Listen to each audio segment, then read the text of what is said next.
So, it's pretty easy to have anxiety these days. Given the current events, we've all had to adjust plans and routines.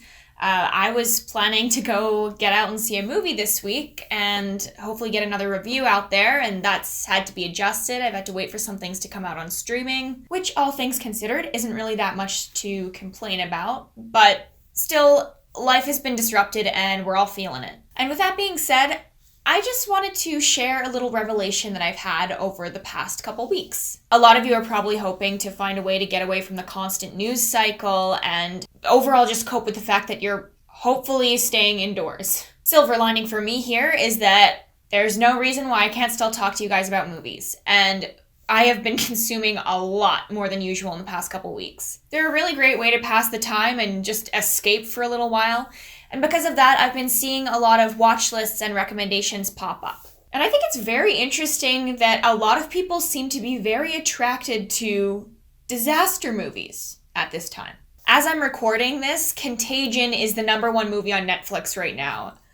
What? And while I'm not going to sit here and recommend that you watch a movie like that or movies that are necessarily centered around mass panic, I do think that there's something to be said about the comfort in disaster movies in times like these. And it's something I've been experiencing myself. Just in the past couple days, I have consumed Arrival, Annihilation, all the Jurassic Park movies, The Day After Tomorrow. And after watching all of these, I felt surprisingly calm and focused. By the way, for the sake of this video, I'm just lumping together disaster movies like The Day After Tomorrow and global event movies like Annihilation together because I think they kind of give the same effect. And this calming effect I've been finding that they have, I think is because these event and disaster movies really demand your attention. And these movies all have events that are science fiction or larger than life, some big event that you can kind of distance yourself from, get away from reality, that also provide a release of tension at the end that you probably otherwise can't get in real life. And even though something like Annihilation might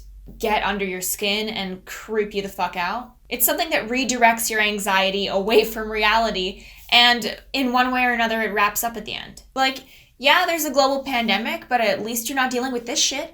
Anyways, given all the watch lists that are popping up here and there, I just wanted to share that bit of information because maybe it wasn't at the top of your mind for comfort genres at a time like this. I highly recommend watching a few safe disaster movies in the next coming weeks. Ones that are focused on otherworldly events that transport you away from reality. Or ones that focus your brain on other things, like a really intricate plot that's like a puzzle. Ones that are suspenseful and gripping without being anything that's going to hit too close to home. Admittedly, I totally understand wanting to watch something like Contagion or It Comes at Night for morbid enjoyment. Because if you're in isolation right now, you're probably bored out of your mind. And it's probably helpful to think of it as something bigger and scarier and more exciting than it is, I guess. So if that's what's going to keep you entertained and safe and indoors, then fine.